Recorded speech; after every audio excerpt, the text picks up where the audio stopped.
আজকে তোমাদের সাথে আমার একটা খারাপ লাগার অভিজ্ঞতা শেয়ার করে নেব। তোমরা ভিডিওটা প্রথম থেকে স্কিপ না করে শেষ পর্যন্ত দেখো, তাহলেই বুঝতে পারবে। মণিমালাস ব্লগে তোমাদের সবাইকে স্বাগত আর অনেক ভালোবাসা। আজকে আবার একটা ব্লগ ভিডিও নিয়ে তোমাদের সামনে চলে আসলাম। কয়েকদিন আগে আমরা ঝুলন দেখবো বলে কাঁচরাপাড়ায় গেছিলাম, আর সঙ্গে কয়েকটা কেনাকাটা করব বলে সেটাও ঠিক করেছিলাম।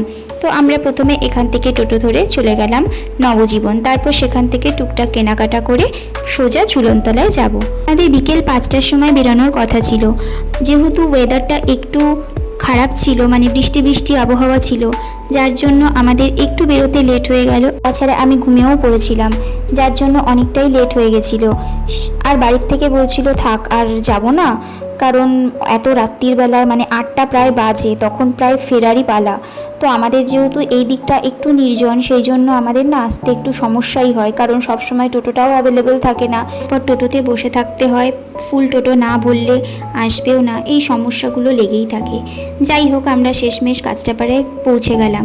বিবেকানন্দ মার্কেট হয়েই গেলাম, কারণ বিবেকানন্দ মার্কেটটা দিয়ে গেলে পরে বেশ অনেক কটা জিনিস দেখতে পাওয়া যায়। আমার শাশুড়ি মা আবার জুতোর দোকানে দাঁড়িয়ে পড়লো জুতো কিনবে বলে, ওনার খুব চটি কেনার শখ।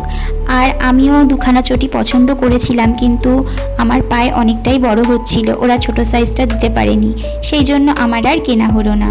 ওখান থেকে জুতো কেনার পর আমরা তোজোর জন্য জুতো কিনতে বাইরে থেকে একটা জুতোর দোকানে চলে গেছিলাম, তো ওর জুতোটাও কিনে নিলাম। তারপর আমরা চলে গেছিলাম আমাদের কাঁচরাপাড়া স্টাইল বাজারে, রাখির গিফট কেনার ছিল, সেই জন্যই আমরা গেছিলাম।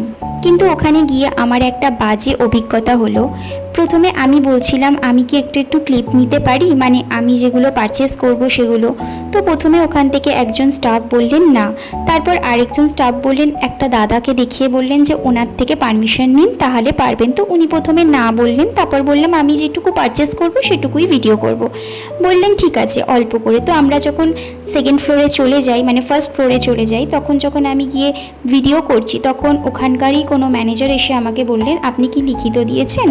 তো আমি বললাম না, আমাকে তো নিচ থেকে পারমিশন দিয়েছেন। তো উনি এমন আমার সাথে কথা বলতে লাগলেন, খুবই খারাপ লাগলো, মানে উনি আমার ব্যাপারটাকে নিয়ে একটু হাস্যকর মতো ব্যবহার করেছিলেন। তো আমার এইটা খুবই বাজে লেগেছে। তোমাদের সাথে শেয়ার করার একটাই কারণ, তোমরা যদি কখনো ভিডিও করো তাহলে কিন্তু অবশ্যই ওখানকার ম্যানেজারের সাথে কথা বলে নিও, তা নাহলে কিন্তু এরকম সিচুয়েশন তোমাদের সাথেও হতে পারে। যাই হোক, ভিডিওটা এই পর্যন্তই রাখছি। যদি ভালো লাগে তাহলে অবশ্যই একটা লাইক কমেন্ট শেয়ার করো, আর আমার চ্যানেলটাকে কিন্তু সাবস্ক্রাইব করতে ভুলো না।